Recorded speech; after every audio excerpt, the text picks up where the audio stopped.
छत्तीसगढ़ के घने जंगलों के बीच छुपा है एक ऐसा पहाड़ जहां हर पत्थर अपने भीतर श्री राम और रामायण के रहस्य छुपाए हुए है। एक ऐसा पहाड़ जहां ऋषियों ने की थी कठोर तपस्या और जहां रामायण कालीन स्मृतियां आज भी जीवित हैं। आज सी पॉजिटिव के वीडियो में हम बताएंगे क्या है छत्तीसगढ़ के सिहावा पहाड़ का रामायण कनेक्शन, क्यों इस पर्वत की एक गुफा में निरंतर एक दीप जलता रहता है। लेकिन उससे पहले चैनल को सब्सक्राइब जरूर कर ले। छत्तीसगढ़ के धमतरी जिले के पास है सिहावा पहाड़। ये वो जगह है जहाँ प्रकृति की सुंदरता तो है ही, साथ ही ये स्थान हजारों वर्षों पुरानी ऋषि परंपरा, तप और साधना के साथ ही रामायण काल की अनोखी कहानी भी कहता है। प्राचीन काल में सिहावा पहाड़ को देवव्रत कहा जाता था और ये जगह एक मान्यता प्राप्त तीर्थ रही है।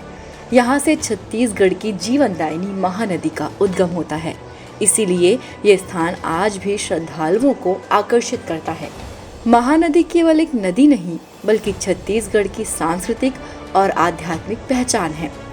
सिहावा पर्वत श्रेणी में 7 से भी अधिक गुफाएं हैं। किंवदंतियों की माने तो ये पहाड़ सप्त ऋषियों की तपोभूमि रहा है। ऐसा कहा जाता है कि इन्हीं पहाड़ियों की गुफाओं में श्रृंगी ऋषि, अंगीरा ऋषि और अन्य महान तपस्वियों ने कठोर तपस्या की थी। यहीं पर स्थित है महेंद्रगिरी, जिसका विशेष महत्व है। मान्यता है कि यहाँ त्रेता युग के महान तपस्वी श्रृंगी ऋषि का आश्रम था। श्रृंगी ऋषि वही ऋषि हैं जिनका उल्लेख रामायण और पुराणों में मिलता है।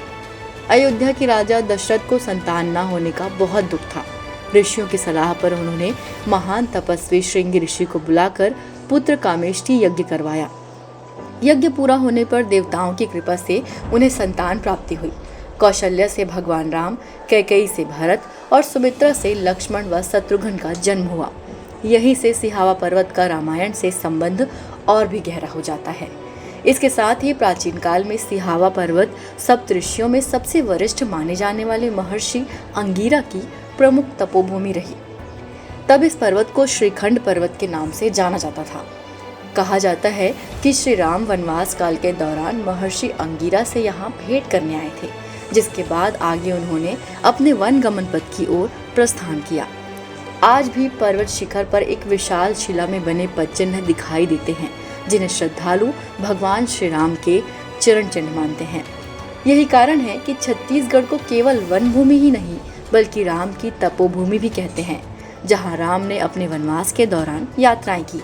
ये पर्वत आस्था और रहस्य का अद्भुत संगम माना जाता है। कहा जाता है कि इस पर्वत में एक गुफा में निरंतर एक दीप प्रज्वलित रहता है। स्थानीय लोगों की मान्यता है कि महर्षि अंगीरा आज भी इसी पर्वत में वास करते हैं और उनकी तप शक्ति आज भी इस स्थान की रक्षा कर रही है। आज भी सिहावा पहाड़ के नीचे एक यज्ञशाला देखी जा सकती है, जहां महर्षि अंगीरा का चिमटा और त्रिशूल पूजा के लिए सुरक्षित रखे गए हैं। नवरात्र के समय यहाँ मनोकामना ज्योति प्रज्वलित की जाती है और अघन पूर्णिमा पर श्री राम नवमी का आयोजन बड़े श्रद्धा भाव से किया जाता है। इस आस्था की एक अनोखी मिसाल वर्ष 1995 में देखने को मिली, जब धमतरी जिले के ग्राम मुजगहन निवासी बिसात राम अंगीरा ऋषि के दर्शन के लिए पर्वत शिखर पर चढ़े और फिर कभी नीचे नहीं उतरे। उन्होंने अंतिम सांस तक इसी पर्वत को अपना निवास बना लिया और अंततः महर्षि अंगीरा के चरणों में ही उनका देहांत हुआ। सिहावा पर्वत केवल एक धार्मिक स्थल नहीं बल्कि ये रामायण काल, ऋषि परंपरा और छत्तीसगढ़ की आत्मा का प्रतीक है। चाहे बात हो माता कौशल्या की जन्मस्थली की और श्री राम के ननिहाल चंदखुरी की या शिवरी नारायण की, जहाँ श्री राम ने शबरी के हाथों बेर खाए थे, या वो राम वनगमन सर्किट हो जहाँ श्री राम अपने वनवास के दौरान गुजरे। छत्तीसगढ़ की धरती राम कथाओं की अनोखी, गहरी और गौरवशाली कहानी कहती है। अगर आपको ये वीडियो पसंद आया हो तो इसे लाइक और शेयर जरूर करें। कमेंट में हमें बताएं कि क्या आपने सिहावा पर्वत देखा है।